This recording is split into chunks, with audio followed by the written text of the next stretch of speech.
दोस्तों नमस्कार। आज एविड मोटिवेशन के मंच पर मोनू कुमार जी ने साहित्य के आंगन में कुछ कविताओं के साथ मुझे आमंत्रित किया है। इसके लिए मैं मोनू कुमार जी की आभारी हूँ और एविड मोटिवेशन मंच का भी बहुत बहुत शुक्रिया और आभार कि आप एक नई कवियत्री को आपने अपना यह मंच दिया और ससम्मान मुझे बुलाया अपनी बात रखने के लिए अपनी कविताओं के साथ। वैसे मोनू जी ने 2 महीना से 2.5 महीने तक एक लंबा इंतज़ार किया, समय नहीं दे पा रहे थे हम, लेकिन फिर भी उन्होंने लगातार हुए बने रहें और इस बात की मुझे खुशी है। और मैं इसके साथ ही आप सभी मित्रों का भी हार्दिक स्वागत करती हूँ कि आपने एक बार फिर से मुझे सुनने के लिए यहाँ आए। वैसे मुझे बर्दाश्त करना तो थोड़ा मुश्किल है, क्योंकि एक लड़की जब बोलती है तो उसे ना समाज बर्दाश्त करता है ना दुनिया बर्दाश्त करती है। और खैर लेखकों की जमात भी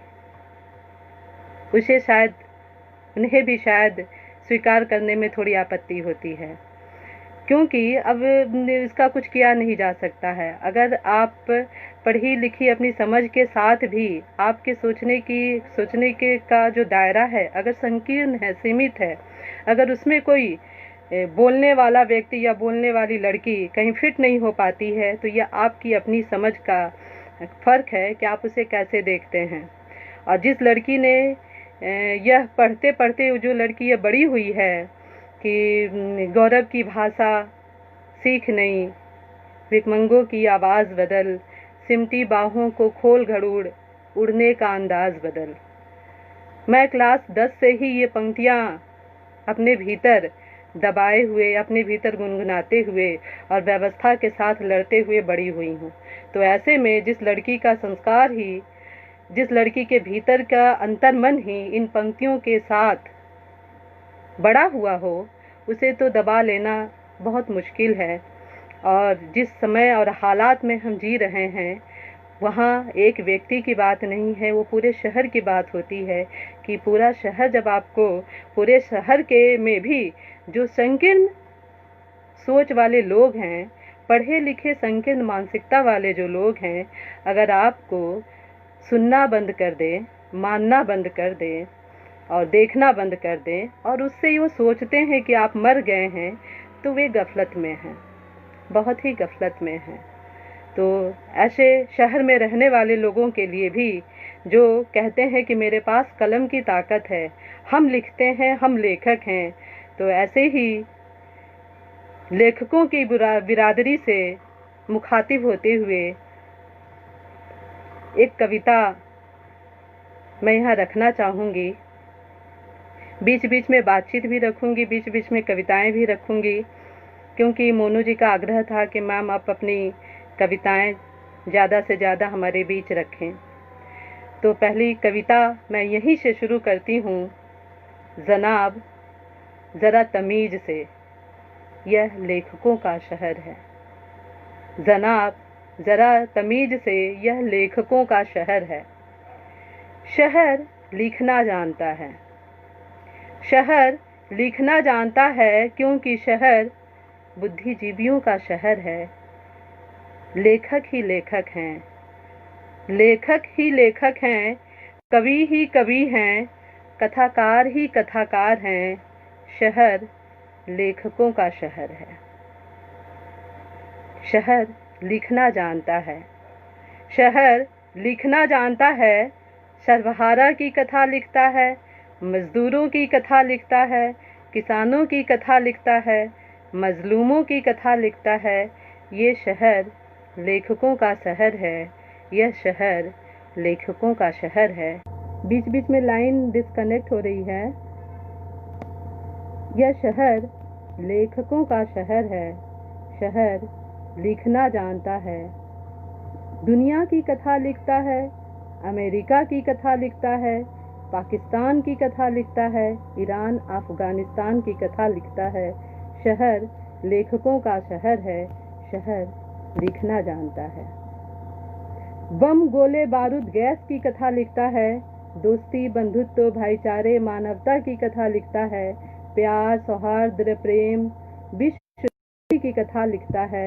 शहर लेखकों का शहर है, शहर लिखना जानता है। शहर लिखना जानता है पर शहर बोलना नहीं जानता। शहर गूंगा है, शहर गूंगा है, सिर्फ फुस फुस कर अपनी बात, सिर्फ फुस फुस कर अपनी बात कह लिखने बैठ जाता है। आप जनाब जरा तमीज से बात कीजिए, आप जनाब जरा तमीज से बात कीजिए। यह शहर लेखकों, शहर लिखना जानता है, बोलने पर आपकी जीभ भी काट लेता है, बोलने पर आपकी जीभ भी काट लेता है। यह शहर लेखकों का शहर है, शहर लिखना जानता है। आप ऐसे ही शहर में कविताएं जब आप लिख रहे हों और कविताओं के लिखे जाने से अगर आपकी जीभ काट ली जाए तो ऐसे में भी कभी क्या, जब आपके बोलने पर 100 पहरे हो और आपके बोले जाने पर आपकी जीभ काट ली जाती हो और जब आपके जिंदा रहने का सवाल पैदा हो जाए, जिंदा रहने पे ही खतरा बन जाए, ऐसे में एक कवि क्या कर सकता है? ऐसे में एक कवि क्या कर सकता है? ऐसे में एक कवि खुद को जिंदा रखने के लिए, दुनिया के बीच खुद को खड़ा रखने के लिए कविताएं लिखता है। कविताओं के साथ ही वो जिंदा रहता है और कविताओं के जरिए ही व्यवस्था से लड़ता रहता है। भले ही ये व्यवस्था सो रही हो, भले ही शहर का बुद्धिजीवी सो रहा हो, भले ही शहर का हर शख्स सो रहा हो, लेकिन कवि जागते हुए भी लिख रहा होता है, जागते हुए भी लड़ रहा होता है, जागते हुए भी सोच रहा होता है कि शहर नींद के आगोश में क्यों डूबा है। आइए दूसरी कविता से मुखातिब होते हैं कि शहर नींद के आगोश में क्यों डूबा रहता है। ये एक सवाल भी है, ये समय की चुनौती भी है और ये हर उस आम आदमी के लिए एक संघर्ष और संकट का समय है जो शहर के बीच, लोगों के बीच रहते हुए भी लड़ रहा है, अकेला लड़ रहा है, अकेला बोल रहा है, फिर भी लड़ने के लिए अभिशप्त है। शीर्षक है, शहर सो रहा है सुख की नींद। शहर सो रहा है सुख की नींद, अभी अभी कई हत्याएं हुई हैं शहर में। शहर सो रहा है सुख की नींद, अभी अभी कई हत्याएं हुई हैं शहर में। सामाजिक हत्याएं, युवा भविष्य की हत्याएं, और शहर सो रहा है सुख की नींद। जब शहर नींद से उठता है, जब शहर नींद से उठता है, खबरें देख लेता है या दूरभाष से बातचीत साध लेता है, ये जान लेता है कहीं कहीं मारा गया शख्स अपनी बिरादरी या मठ का तो नहीं, कहीं मारा गया शख्स अपनी बिरादरी या मठ का तो नहीं। न सुनकर ठंडी सांसें भरता है, फिर सुख की नींद सो लेता है। और जैसे ही खबर लगती है, सताया गया शख्स उनके अपने खेमे मठ का है, सताया गया शख्स उनके अपने खेमे मठ का है। लिहाफ और चादरें दूर फेंक योजनाओं की स्ट्रेटेजी में लग जाता है। नींद को दूर फेंक योजनाओं की स्ट्रेटेजी में लग जाता है। मंत्री से संतरी तक दबाव बनाने की रातों रात मुहिम निकल पड़ती है। सरकार गिराने तक के दबाव बनने लगते हैं और जीत का मुकुट अपने हिस्से दर्ज कर ले जाता है। शहर तब तक सुख की नींद सोता रहता है जब तक आग उनके अपने घर तक नहीं पहुंचती, जब तक आग उनके अपने घर तक नहीं पहुंचती, जब तक हत्यारा शहर के हर दरवाजे तक नहीं पहुंचता। शहर सोता रहता है, शहर सोता रहता है, शहर सुख की नींद लेता रहता है जब तक शहर की अपनी कब्र खोदी नहीं जाती, जब तक शहर की अपनी कब्र खोदी नहीं जाती, शहर सोता रहता है। शहर बड़ा मतलबी हो गया है, शहर बड़ा मतलबी हो गया है। सिर्फ चंदे लेने हमारे दरवाजे तक आता है, सिर्फ वोट लेने हमारे दरवाजे तक आता है। सिर्फ समय अपनी ज़रूरतों से हम तक आता है, फिर शहर सो जाता है। शहर सोता ही रहता है, शहर सोता ही रहता है, और शहर आदमखोर बनता जा रहा है, और शहर आदमखोर बनता जा रहा है। ऐसे शहर में आप सोचिए कि आम आदमी के लिए संकट कितना बड़ा हो कि जब हत्याएं की जा रही हो, आम आदमी लड़ रहा हो, ऐसे में आदमी के लिए, आदमी के उठ खड़े होने में क्या क्या संकट हो सकते हैं। जाति का संकट हो सकता है, हैसियत का संकट हो सकता है, रुतबे शान शौकत का संकट हो सकता है, शक्ति और सत्ता का संकट हो सकता है। क्या संकट हो सकता है? यानी आज के समय में दोस्तों, आपको, हमको और इस नई लेखकीय बिरादरी जो हमेशा ये अहम और दम्भ भरती है कि हम हमेशा अत्याचार के साथ है, और आज नहीं, इस वर्षों से, सदियों से जब भी अत्याचार बढ़ता है देश दुनिया में, लेखकों का एक संगठन अपनी पूरी मुहिम के साथ खड़ा हो जाता है एक प्रतिवाद के स्वर में। लेकिन वह प्रतिवाद क्या तब तक नहीं खड़ा होता जब तक एक आदमी अकेला लड़ रहा है?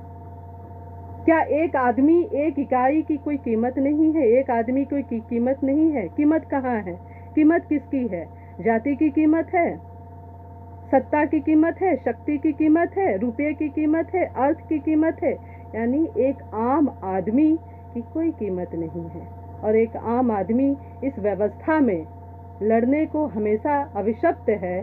तो हमारे लेखकीय बिरादरी जो हमेशा एक प्रतिबद्धता के साथ हमेशा लगे हैं इस दुनिया को बचाने में, आखिर उस दुनिया का आम आदमी कहाँ बचा है? उस दुनिया का आम आदमी तो लड़ रहा है, हमेशा लड़ रहा है। वो चाहे लड़ी स्त्री हो, वो चाहे पुरुष हो।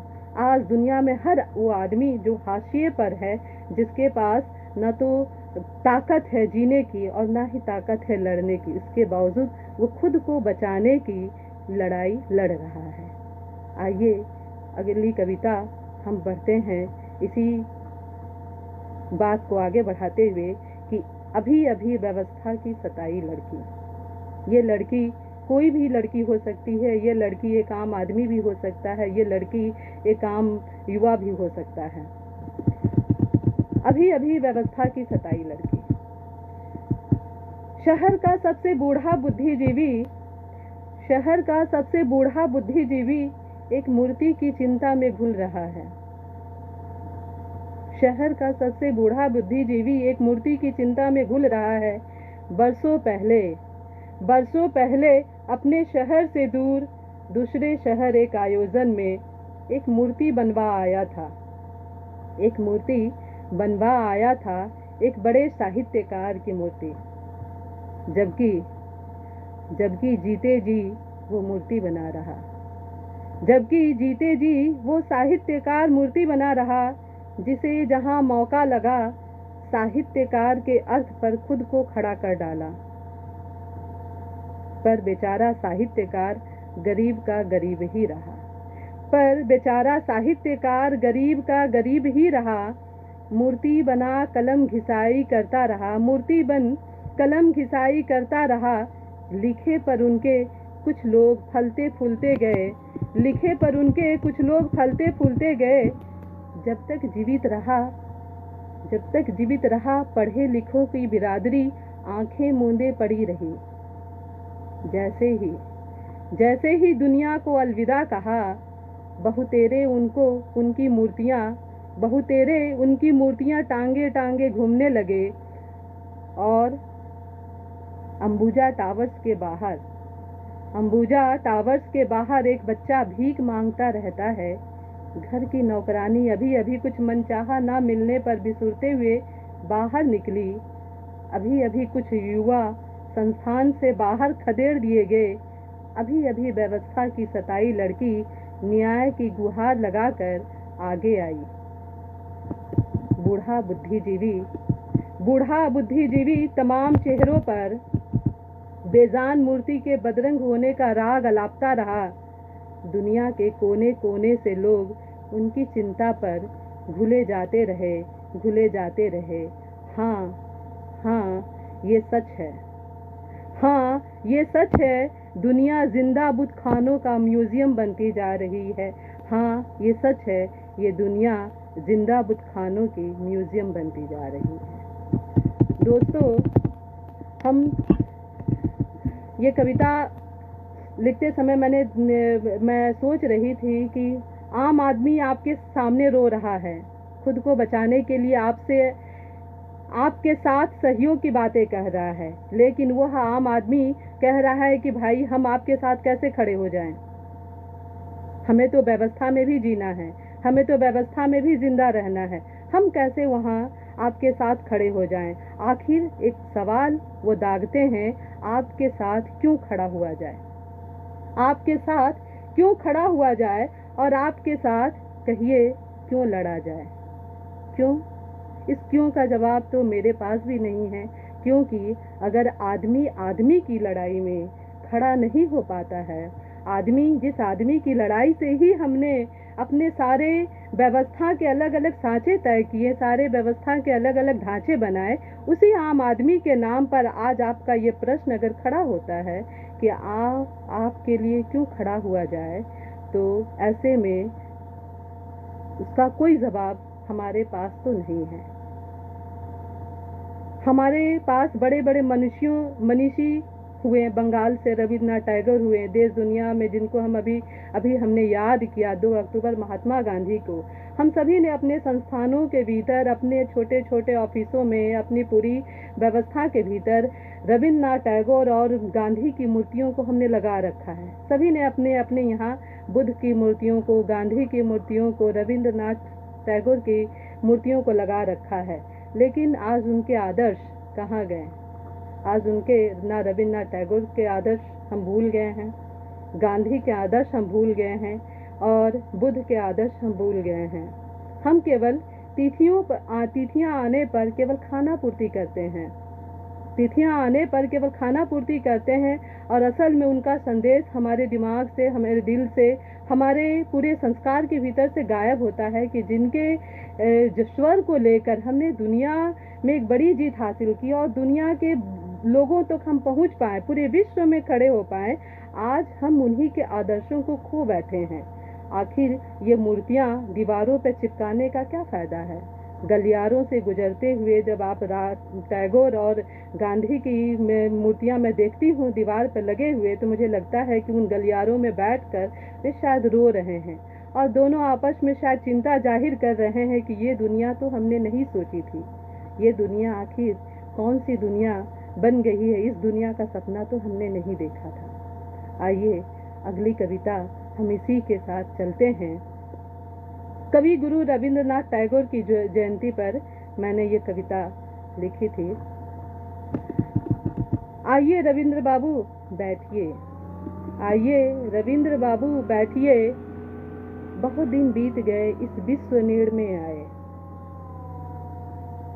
बहुत दिन बीत गए इस विश्व नीड़ में आए, देखिए आपके विश्व नीड़ में कितना कुछ बदल गया, देखिए आपके विश्व नीड़ में कितना कुछ बदल गया, देखिए पहचानिए जो सोंधेपन की खुशबू तुम छोड़ गए थे, जो पौधे रोपे थे कैसे लहलहा रहे हैं, याद है ना, याद है ना, ये वही पृथ्वी है जिसे तुम हल्के हल्के हाथों से सहलाते, गूंदते सींचते अपने दरो दीवार लीपते, वही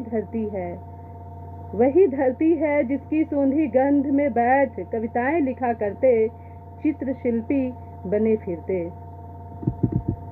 जिस मिट्टी के जतन से नन्हे नन्हे फूल फूटते तुम्हें विस्मित कर जाते, पहचान पाएंगे क्या ये वही धरा है सोंधी खुशबू लिए? आइए थोड़ा ऊपर चले गलियारे में, आइए थोड़ा ऊपर चले गलियारे में, बारजे में, देखिए आपकी तस्वीर टंगी है दीवारों पर, देखिए आपकी तस्वीर टंगी है दीवारों पर, खूबसूरत सुनहरे अक्षरों में टंकित ये आपके शब्द साथ साथ चमक रहे हैं आपके। देखिए ये गलियारा गौर से जरा, देखिए ये गलियारा गौर से जरा, यूं ही नहीं है आज खिला खिला सा। हर दिन इस विहाग से देख, हर दिन इस विहाग से देख, आपको अनदेखा कर गुजर जाते हैं प्रेमी जन। लेकिन आप याद किए जाते रहें, लेकिन आप याद किए जाते रहें, हमेशा ही स्मृतियों में आते जाते। सुनहरे अक्षरों में भूली भीसरी चाहते, अमल ताश की खुशबू में लिपटी बानियां। कौन है जो भुला पाएगा, कौन है जो भुला पाएगा हर लम्हा यादों के झरोखों से। देखिए देखिए आपके ही नीचे बैठे ये सारे कैसी कैसी कारगुजारियां रच रहे हैं। देखिए आपके ही नीचे बैठ ये सारे कैसी कैसी कारगुजारियां रच रहे हैं। गलियारों से होते हुए एक कमरे में पहुंचे रविंद्र, गलियारों से होते हुए एक कमरे में पहुंचे रविंद्र। सामने गांधी उन्हीं के तस्वीर के सामने बैठे मिले। महात्मा बोल पड़े, महात्मा बोल पड़े, आइए गुरुदेव अच्छे समय में आए, आइए गुरुदेव अच्छे समय में आए। बैठे देखिए, बैठे देखिए हमारी ही चित्र बल्लरियों के नीचे बैठे ये समाजी अकादमिक हत्याओं का षड्यंत्र रच रहे हैं। ये समाजी हमारे ही चित्र के नीचे बैठ अकादमिक हत्याओं का षड्यंत्र रच रहे हैं। युवाओं के शोक सुनहरे ख्वाबों का भविष्य चाक चाक कर रहे हैं। क्या यही विश्व नीड़ आप रच आए थे, क्या यही विश्व नीड़ आप रच आए थे। हथेलियों को पीछे मसलते रहे, हथेलियों को पीछे मसलते रहे देर तक रवि बाबू, एक टक कृष्ण चूड़ा पर चमकते चांद को देखते रहे, एक टक कृष्ण चूड़ा पर चमकते चांद को देखते रहे। ये कविताएं जो हैं, कविताएं जिन कवियों की कविताएं पढ़ते पढ़ते हम सभी बड़े हुए हैं, नागार्जुन से लेकर धूमिल से लेकर मुक्तिबोध से लेकर पाश की कविताओं को पढ़ते हुए, और हमारे सामने एक दुनिया जो बनती गई है, जो हमेशा हमें प्रेरित करती है भीतर से एक नई दुनिया रचने को, एक नई दुनिया में एक नई तरह की दुनिया बनाने के लिए, जो आदमी के लिए बनाई जा रही हो, न कि व्यवस्था के लिए बनाई जा रही हो, जो कि आदमी की बात सुनता हो, न कि सत्ता की बात सुनता हो, न कि पूंजी की बात सुनता हो। लेकिन आज हम दुनिया भर में 21वीं सदी में जब हम एक नैनो टेक्नोलॉजी के युग में आ चुके हैं, हम एक सूचना क्रांति के विस्फोटक युग में आ चुके हैं, ऐसे समय में हम जाति की बात करते हैं, धर्म की बात करते हैं, मनुष्यता का सवाल वहाँ होते होते गोल हो जाता है। आखिर मनुष्यता वहाँ हमारी आवाज में होती है, लेकिन हमारे दिल के भीतर एक और समीकरण चल रहा होता है। वह समीकरण अलग अलग, यानी हमारी जबान कुछ और कहती है और हमारे भीतर का समीकरण कुछ और कहता है। हमने अपने भीतर इतने खांचे बना लिए हैं, हमने अपने भीतर दिमागों में इतने खांचे बना लिए हैं कि हम बात तो भाई आम आदमी के करेंगे, लेकिन काम हमारा एजेंडा जो हमने अपने दिमागों में फिक्स कर रखा है, जो हमने अपने दिलों में फिक्स कर रखा है, हमने दिलों में जो इतने घर बना रखे हैं, हम जब निर्णय लेते हैं तो हम उसी दिल दिमाग के बचे खांचों के भीतर से सोचते हैं कि हम यही दुनिया चाहते हैं। और हर आदमी अगर अपनी अपनी दुनिया बनाने की सोचने लगे तो इस दुनिया के भीतर ही कितनी दुनियाएं बनेंगी, और जब अलग अलग दुनियाएं बनेंगी तो अलग अलग तरह की टकराहटें भी आपस में होंगी। और ये आज के समय में एक बड़ा प्रश्न ये है कि कि ये सवाल केवल वो आदमियों ने, आदमी में कहने का मतलब मेरा स्त्री और पुरुष दोनों से मैं यहाँ सामना कर रही हूँ कि केवल पुरुषों ने ये दुनिया नहीं खड़ा की है, स्त्रियों की जो लड़ाई, स्त्री मुक्ति की जो लड़ाई आज से हमने कुछ वर्ष पहले शुरू की थी, आज वो लड़ाई थोड़ी अलग हो गई है। आज स्त्री विमर्श पे बात करते हुए, स्त्री मुक्ति की बात करते हुए आपको देखना पड़ेगा कि आप किस वर्ग की, किस स्त्री मुक्ति की बात कर रहे हैं। क्योंकि आज जो स्त्रियां पावर में आ गई हैं, कहीं आपको देखना पड़ेगा वो उसी पुरुषी मानसिकता का कोई डमी तो नहीं है, उसी पुरुषी मानसिकता की सोच को लेकर तो शासन नहीं कर रही हैं। यानी आपके भीतर वो सवाल भी होना जरूरी है कि आज इस व्यवस्था में जो स्त्री और पुरुष काम कर रहे हैं, जो स्त्रियां पदों पर बैठी हैं, शासन में हैं, एडमिनिस्ट्रेशन चला रही हैं, प्रशासन चला रही हैं, पदों पर बैठी हैं, वे अपने नज़रिए से उस परिवेश को, उस दुनिया को कैसे देख रही हैं, ये सवाल उनके लिए भी है।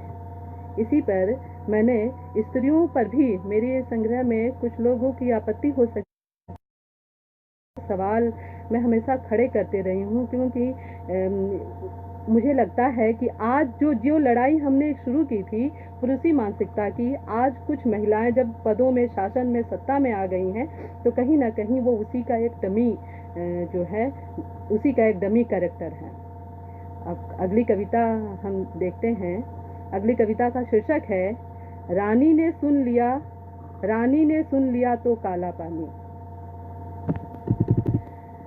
रानी कल तक रानी थी, रानी कल तक रानी थी, फिर हत्यारिन हुई। रानी कल तक रानी थी, फिर हत्यारिन हुई, फिर साजिश करता, फिर अवैध प्यार व्यापार की तस्कर, फिर अवैध प्यार व्यापार की तस्कर। एक रात रानी अचानक बेदाग करार दे दी गई, बेचारी हो गई, मासूम हो गई। हमारी आपकी आंखों के चप्पे चप्पे पर, छवि पर लगे उसके काले धब्बे मिटाने की मुहिम चल पड़ी। जिधर देखो रानी की जय जयकार, जय जयकार। ऐसी कौन सी कहानी बुनी गई, ऐसी कौन सी कहानी बुनी गई कारागार में, रातों रात रानी बेदाग हो महारानी बन निकली। ऐसी कौन सी कहानी बुनी गई कारागार में, रातों रात रानी बेदाग हो महारानी बन निकली। महीनों लगे एक कैनल बनाने में, रानी को दाग दाग से बेदाग बनाने में। कभी कहता है हे धृतराष्ट्र, ये बुद्धिजीवी अंधी जमातें सब देखती सुनती आई हैं। नहीं, ऐसा नहीं है। बुद्धिजीवी अंधा बहरा नहीं, होशियार है और धूर्त है।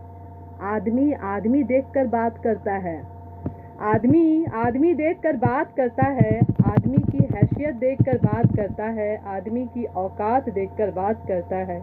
ये बुद्धिजीवी होशियार है, धूर्त है। एक लड़की जला दी जाती है, बलात् होती है, पर बुद्धिजीवी चुप रहता है। पर जात और हैसियत देखकर लड़की के अपमान भर से दहाड़ उठता है। एक लड़की जला दी जाती है, बलात् होती है, पर बुद्धिजीवी चुप हो रहता है। पर जात और हैसियत देखकर लड़की के अपमान भर से दहाड़ उठता है। काश मेरे भी माथे पर सुनहरा मुकुट होता, कम से कम मारा तो ना जाता, हाशिए पर ढकेला तो नहीं जाता, जिंदा जलाया तो ना जाता, रातों रात गायब तो ना होता, दुनिया से ओझल तो ना होता। रानी के माथे पर सुनहरा मुकुट है, रानी के 100 खून माफ हुए। रानी के माथे पर सुनहरा मुकुट है, रानी के 100 खून माफ हुए। रानी को पकड़ने पर देश को भी तकलीफ होगी और अमेरिका को भी। रानी को पकड़ने पर देश को भी तकलीफ होगी और अमेरिका को भी। विश्व आर्थिक संकट के खाते में चला जाएगा। सुरक्षा एजेंसियां एक रानी के लिए तैनात हो जाएगी। इसलिए रानी को बाइज्जत निर्दोष करार देने की तैयारी है। रानी के पक्ष में रातों रात शहर वीरांगना के गीत गाने लगे। आकाशवाणी हुई, रानी को शहर का सरताज बनाया जाए। कल से रानी के अभिषेक की तैयारी हो। रानी ने सुनहरा मुकुट जो पहन रखा है उस पर लगे दाग धोने होंगे। गुप्त बैठकें अभी अभी समाप्त हुई और मैं तो बेदाग थी। सजा की कोई तारीख मुकर्रर ना हुई, सजा सुना दी विचारपति ने। विचारपति भी सुनहरा मुकुट पहने था। मैं सुनहरा नहीं था, मैं मुकुटधारी नहीं था, मैं हाशिए से आया था। मैं सुनहरा नहीं था, मैं मुकुटधारी नहीं था, मैं हाशिए से आया था। कोई ठोस जमीन नहीं थी विरासत में मिली, तभी बाहर कर दिया गया शहर से आउटसाइडर, आउटकास्ट कहकर। तभी बाहर कर दिया गया शहर से आउटसाइडर, आउटकास्ट कहकर। सबने अपने दरों दीवारों घरों पर दिए जला लिए, रानी के कारावास से लौटने की खुशी में। रानी ने छल का कारोबार किया, रानी ने मौत का कारोबार किया, रानी निर्दोष हो गई। हमने ईमान का कारोबार किया और सजा काटते रहे। रानी रातों रात शहर के दिल की धड़कन बन गई। रानी रातों रात शहर के दिल की धड़कन बन गई। हम झोपड़ी में रहे और चोर कहे गए। रानी अवैध कारनामों से उगाही करती रही और पवित्र बनी रही। हम पेट के लिए चुप्पी साधे रहे और चरित्रहीन हो गए। वाह लोकतंत्र का हर पहिया कितना अलग अलग है। क्या यही लोकतंत्र है?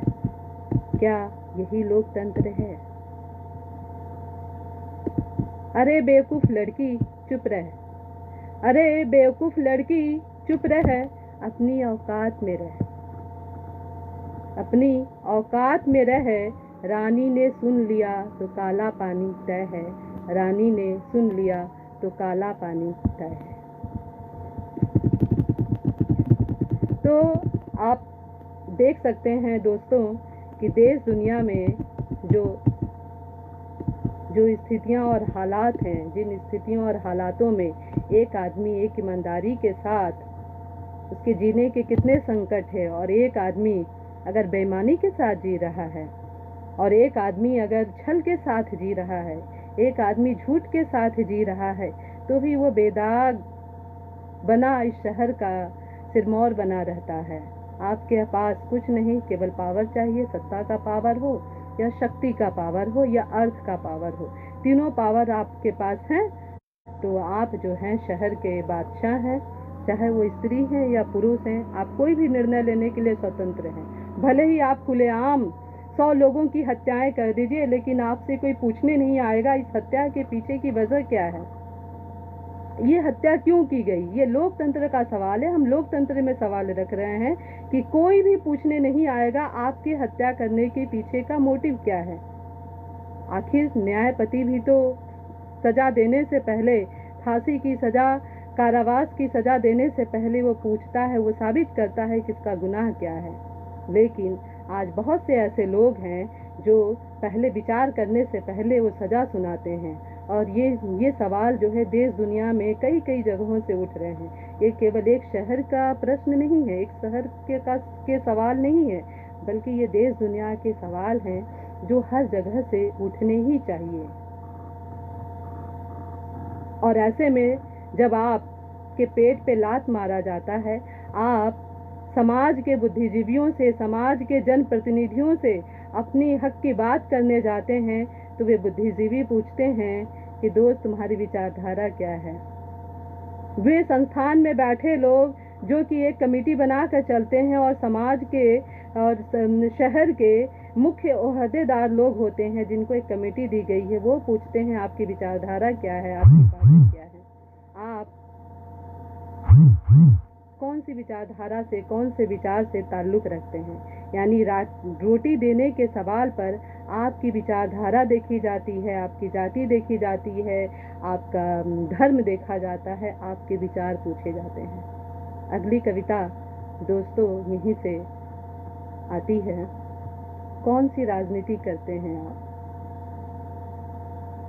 कोई विचारधारा नहीं है मेरे पास, कोई विचारधारा नहीं है मेरे पास, न ही अलग अलग डली ही है मेरे पास, न किसी डली की मैं स्टैम्प, न किसी डली का मैं पैरोकार।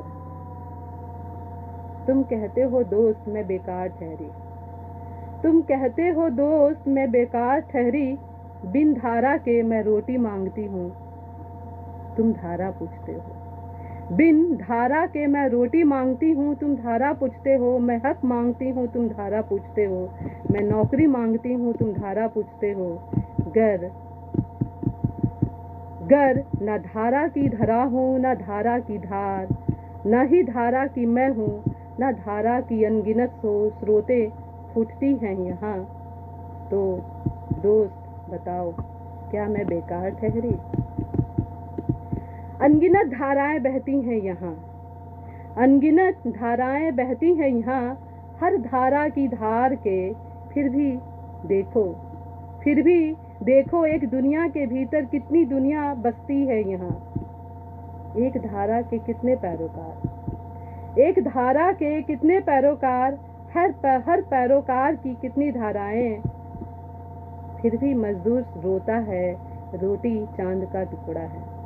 फिर भी मजदूर रोता है, रोटी चांद का टुकड़ा है। तुम ही तय करो दोस्त, तुम्हारी पॉलिटिक्स क्या है और मेरी पॉलिटिक्स क्या है।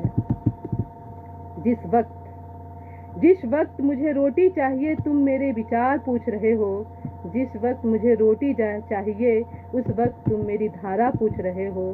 दोस्त ये कौन सी राजनीति कर रहे हो?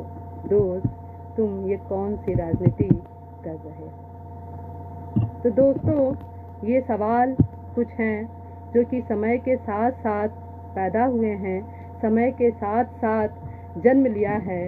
और एक स्वतंत्र देश में रहते हुए दिनकर की फिर वही पंक्तियां मुझे याद आती हैं कि स्वाधीन मनुष्य की इच्छा के आगे पहाड़ हिल सकते हैं, स्वाधीन मनुष्य की इच्छा के आगे पहाड़ हिल सकते हैं। रोटी क्या ये अंबर वाले सारे सिंगार मिल सकते हैं, रोटी क्या ये अंबर वाले सारे सिंगार मिल सकते हैं। लेकिन इस रोटी के प्रश्न पर, इस कपड़े के प्रश्न पर, बुनियादी ज़रूरतों के प्रश्न पर एक आदमी को मार दिया जाए, मारने की कोशिश की जाए, और ये कोशिश अगर पढ़े लिखे बिरादरी की ओर से हो तो सचमुच हमें इस लोकतंत्र में सोचने के लिए बाध्य हैं कि हम कहाँ जा रहे हैं। क्योंकि आमतौर पे हम जब बात करते हैं तो हम कहते हैं लोग जितना शिक्षित होंगे, हमने अपने परिवेश से यही जाना, हमारी माँ ने हमें हमेशा यही सिखाया कि पढ़ लिख कर आदमी की दुनिया बदल जाती है, पढ़ लिख कर आदमी का दिमाग बड़ा हो जाता है। लेकिन पढ़ लिख कर भी हम दिमागों में एक जालसाजी फैला कर चलते हो तो हमारे पढ़े लिखे होने का फ़ायदा क्या है? ऐसे में एक सवाल खड़ा होता है कि क्या ये समझदारी, ये जो समझ है हमारे पढ़े लिखे बिरादरियों की, वो किस हद तक, क्या डिग्री लेने से ही हम समझदार हो जाते हैं, या विश्वविद्यालयों में जाकर ही हम समझदार होते हैं, या वो समझदारी एक रिक्शा वाला रखता है जो समझदारी एक पढ़ा लिखा वर्ग नहीं रख पाता है? क्यों, ऐसा क्यों है? ये एक सवाल यहाँ से भी उठता है। जब आप रोटी के प्रश्न पर विचारधारा का प्रश्न करते हैं, जब आप किसी की पेट पर लात मारते हैं, जब आप किसी की रोटी छीन लेते हैं, ये एक प्रश्न है हमारे उस समाज से भी जो बेकसूरवार को कसूरवार ठहराते हुए उसकी पेट पर लात मारकर उसे बाहर निकाल देते हैं, उसके पेट की, उसके निवाले की, उसके पूरी जिंदगी को अंधेरे में ला खड़ा करते हैं। ये सवाल मेरा उनसे भी है। आपको ये पता नहीं होगा, एक पहले भी मैंने कुछ बातें रखी हैं अपने बातचीत में जो अलग अलग मंचों से, कि मेरा एक संग्रह आया था कविता पर मुकदमा। बहुत सारे लोग यहाँ पर हमारे मित्र हैं, जैसे उर्वशी और बहुत सारे लोग हैं जिन्होंने ये किताबें मंगवाई और उसको पढ़ा और अपनी प्रतिक्रियाएं भी दर्ज की। मुझे बहुत खुशी हुई कि एक नई लड़की के काव्य संग्रह आने पर देश दुनिया भर से लोगों ने मुझे बहुत प्यार दिया, बहुत स्नेह दिया। तो मैं एक कविता उस संग्रह से जरूर रखना चाहूँगी जिनकी कविताओं पर इंक्वायरी हुई थी। उस कविता पर इंक्वायरी भी हुई और आपको जानकर बड़ी खुशी होगी, हैरत होगी, ये आप तय करें लेकिन कविताओं पर इंक्वायरी हुई थी, और ऐसी इंक्वायरी जिसकी वजह मुझे नहीं पता थी, मुझे बताया भी नहीं गया। इंक्वायरी हुई, 5 पन्ने का रिपोर्ट सौंपा गया, और उस रिपोर्ट, जाहिर सी बात है कि वो रिपोर्ट आपकी फाइल में भी दर्ज होंगे। भविष्य में कब जाने उस रिपोर्ट को कहाँ इस्तेमाल किया जाए। तो उस संग्रह से मैं कविताएं जरूर साझा करना चाहूँगी आप लोगों के लिए, और आप लोग ही तय करें कि इन कविताओं पर इंक्वायरी की क्या वजह हो सकती है। मैं वो कविता पढ़ना चाहता हूँ जो इस संग्रह की ही अंतिम कविता पर मुकदमा सीरीज से है। शीर्षक है नालों की फितरत, नाला पर नाला बड़ा नाला। वैसे दोस्तों, हम सभी जानते हैं कि 1000 नाले मिलकर एक नाला संस्कृति तो पैदा कर देते हैं, लेकिन एक समुद्र बनाना बड़ा मुश्किल है। हम जो इस शहर में रहते हैं, आप सबको पता है हम बंगाल में रहते हैं, और हमारे यहाँ से समुद्र जो है 250-300 किलोमीटर दूर है, लेकिन नाले जो हैं वो 10 मिनट की दूरी पर या मेरे आसपास हमेशा रहते हैं। तो नाले की संस्कृति पर ही ये कविता लिखी गई है। एक रोज दुनिया के सभी बड़े नाले इकट्ठा हुए, एक रोज दुनिया के सभी बड़े नाले इकट्ठा हुए, कुछ पर नाले, कुछ नाले, कुछ बड़े नाले। उन सब की एक मुश्त राय थी, उन सब की एक मुश्त राय थी कि अगर इस दुनिया के सारे समुद्रों को हम मिटा दें और नदियों में ना गिरकर अपना अपना अलग अलग अस्तित्व बना ले, तो मित्रों हम भी नाले ना रहकर समुद्र हो सकते हैं, और दुनिया का महासमुद्र होकर हम एक और महानाला की समुद्री संस्कृति पैदा कर सकते हैं। जो छोटे नाले थे और परनाले थे वे चुप रहें, जो छोटे नाले थे और परनाले थे वे चुप रहें, मगर उनके भीतर भी दुनिया की सारी मलिनता ढोने का और वैसा होने का गहरा क्षोभ कहीं गहरे भीतर दबा था। परनालों ने सोचा कि अगर हम सभी छोटे छोटे नालों को मिला लें तो समुद्र और नदी के खिलाफ एक आवाज, एक आंदोलन और एक विरोध पैदा तो कर ही सकते हैं। महानाला को यकीनन सच पता था दुनिया का सत्य कि अगर सभी मुल्कों के नाले मिला दिए जाएं तो भी वो एक नदी नहीं हो सकते, बड़ी और पवित्र नदी तो हरगिज नहीं। और छोटी छोटी तमाम पवित्र नदियां वह समुद्र, महासमुद्र और महासागर तो कतई नहीं। कुछ बड़े नालों ने यह जानते हुए भी परनालों की जिम्मेदारी सौंपी कि नदी और समुद्र और महासागर के खिलाफ वे एक इंक्वायरी कमेटी गठित करें, नदियों को बुलाएं और पूछें कि बिना नालों के वो नदी कैसे बनी, और नदी पवित्र है तो नाले नदी में मिलकर भी अपवित्र कैसे। आखिर नाले ही तो मिलकर नदी बने हैं, और तमाम नदियां मिलकर के उन नालों से समुद्र पैदा करती हैं। वो समुद्र जो दुनिया का सबसे पवित्र और ताकतवर साम्राज्य अधिकारी है। नालों ने कुछ नदियों से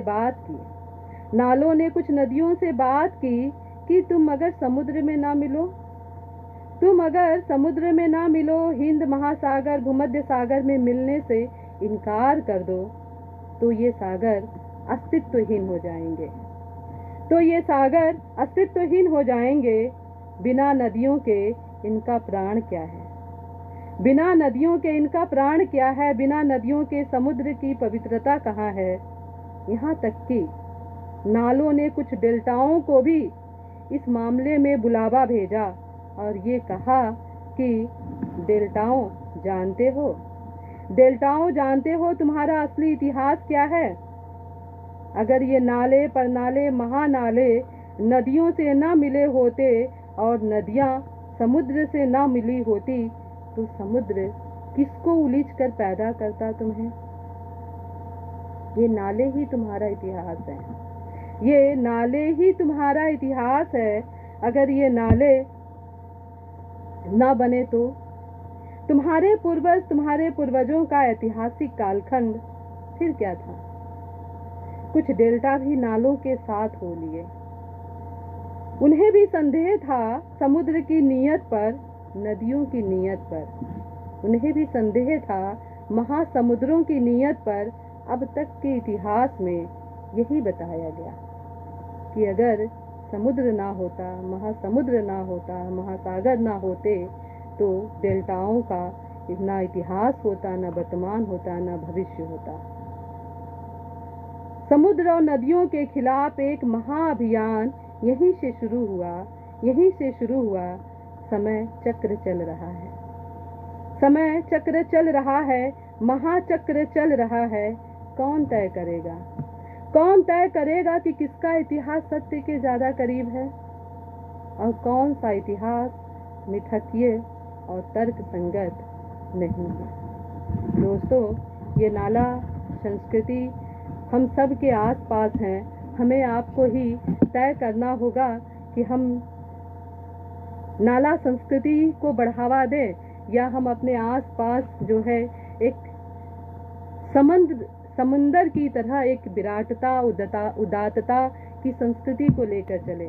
क्योंकि अगर आपने अपने मन को समंदर नहीं किया, आपने अगर अपने भीतर को बड़ा नहीं किया तो ना आप शायद जिस शहर में रह रहे हो, जिस जगह रहे हो, वो शहर ना बड़ा हो सकता है और ना बड़ा हो सकता है। इसलिए एक पढ़ी लिखी बिरादरी होने के नाते, एक शिक्षक होने के नाते हम सब की एक नैतिक जिम्मेदारी है कि हम अपने भीतर को बड़ा करें, हम अपने अंतर मन को बड़ा करें। जहाँ आपके पास रहने वाला, आपके आस पास रहने वाला आदमी न दुखी हो। हम सही है कि हम दुनिया नहीं बदल सकते, हम देश बदल सकते हैं, लेकिन हम अपने आस पास को तो बदल सकते हैं। ये हमारी ताकत है, इतना तो मैं यकीन के साथ कह सकती हूँ। और मुझे लग रहा है कि अब समय भी बहुत ज़्यादा हो रहा है। और मोनू कुमार जी, अगर आप कहेंगे तो ख़त्म किया जाए और एक आध कविताओं का और मूड हो तो मैं रख सकती हूँ, आप बताएं। अगर समय ज़्यादा हो तो ख़त्म किया जाए फिर।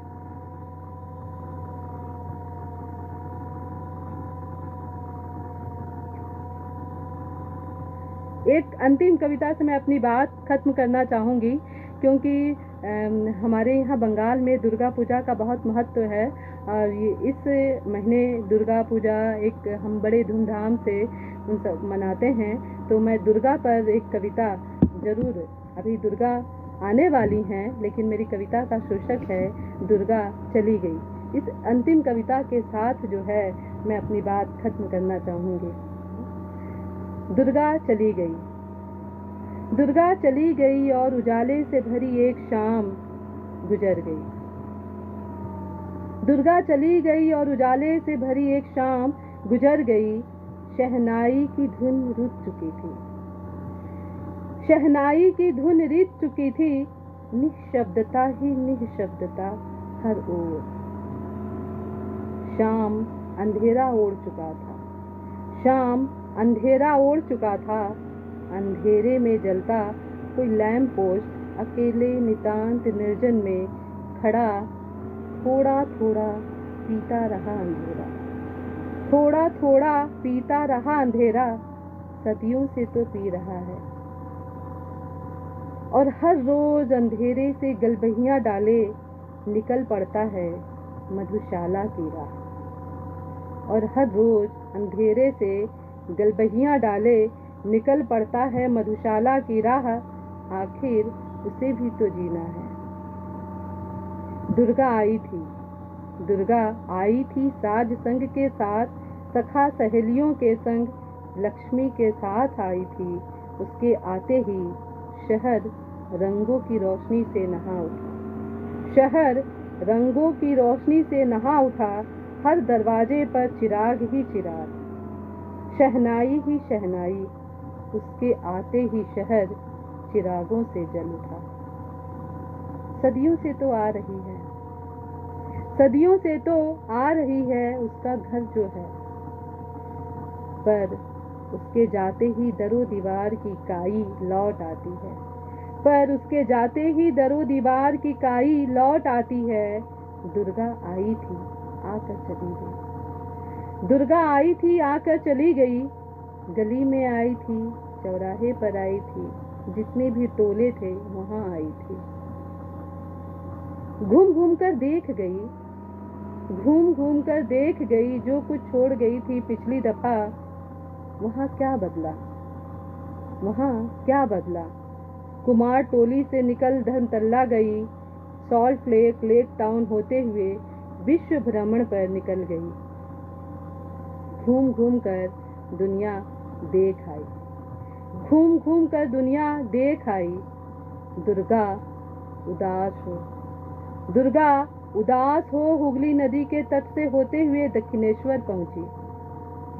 यह लक्ष्मी सरस्वती कार्तिक तक से बोल उठी, दुनिया तो बहुत बदल गई, दुनिया तो बहुत बदल गई, ऐसी बदली कि मैं पहचान भी नहीं पा रही हूँ।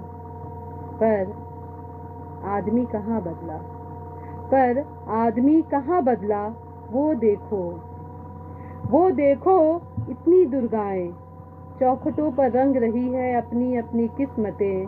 वो देखो खड़ी है हाथों में, वो देखो खड़ी है हाथों में मानिक तल्ला से होते होते सोनागाछी की ओर। वो देखो कितनी छोटी छोटी दुर्गाएं हर ली गई हैं, नोच ली गई हैं, कहाँ बदली हैं दुर्गाएं। उजास भरी धूप उसकी आंखों को चुभने लगी, उजास भरी धूप उसकी आंखों को चुभने लगी। अपनी आंखों पर सनग्लास पहन दुर्गा चली गई, दुर्गा चली गई, नदी के रास्ते दुर्गा चली गई। दोस्तों, ये कविता यहीं खत्म होती है, लेकिन हम उम्मीद करते हैं कि आज की बातचीत से और कुछ कविताओं की प्रस्तुति से अगर हम एक सुंदर दुनिया का सपना लेकर, सुनहरा सपना लेकर अगर अपने भीतर को बड़ा करके हम अपनी अपनी दुनियाओं को बड़ा करें, तो यही हमारा कविताओं का और एक कवि का उद्देश्य होता है। हमने अपनी पहले भी एक कवियों की पूरी परंपरा को पढ़ा है और उनसे एक शिक्षा लेकर हम दुनिया में, जिस दुनिया में आज जी रहे हैं, अपने आसपास की दुनिया को बेहतर बनाने की कोशिश करते हैं। और इसीलिए हम चाहते हैं कि हम जब कविताओं के साथ आते हैं तो कविताएं हमेशा एक बेहतर दुनिया के सपने के साथ आती हैं, आपकी कविताओं में भी, आपके जीवन में भी। अगर आपके जीवन में वो नहीं आएगी तो आपकी कविता में भी वो चीज़ नहीं आ पाएगी। तो हम सभी उम्मीद करते हैं इस पूरे त्यौहार के, आने वाले समय के त्योहारों के साथ, कि हम अपनी अपनी दुनिया को, अपने आसपास को एक सुंदर दियों से सजाएं, उसे बड़ा करें, सुंदर बनाएं। मैं यही आशा, उम्मीद के साथ आज की अपनी बातचीत को समाप्त करती हूँ, विराम देती हूँ। और आप सभी मित्रों का बहुत बहुत शुक्रिया और आभार कि आप सभी ने इस लड़की को इतनी देर तक बर्दाश्त किया, इतने धैर्य के साथ सुना। मैं देख रही थी शुभ्रा दी, उर्वशी जी, पुष्कर जी और बहुत से हमारे दोस्त में देवेश जी थे, है ना, और बने हुए थे और लगातार कमेंट कर रहे थे। तो मुझे इससे बड़ा और मुझे क्या चाहिए कि आप सभी का लगातार मुझे इतना स्नेह मिलता है, प्यार मिलता है, और मैं भविष्य में भी आप लोगों के साथ कुछ अच्छी कविताओं के साथ आ सकूं। और ये आपकी जो उपस्थिति है मुझे हमेशा ताकत देती है कि मुझे सुनने वाले लोग और बर्दाश्त करने वाले लोग और प्रेम करने वाले लोग भी हैं और हमेशा रहेंगे। तो ये हमेशा मैं आप लोगों से इसी प्यार, स्नेह की उम्मीदों के साथ आप सभी को भी ढेरों शुभकामनाएं मेरी ओर से, और सभी को नमन।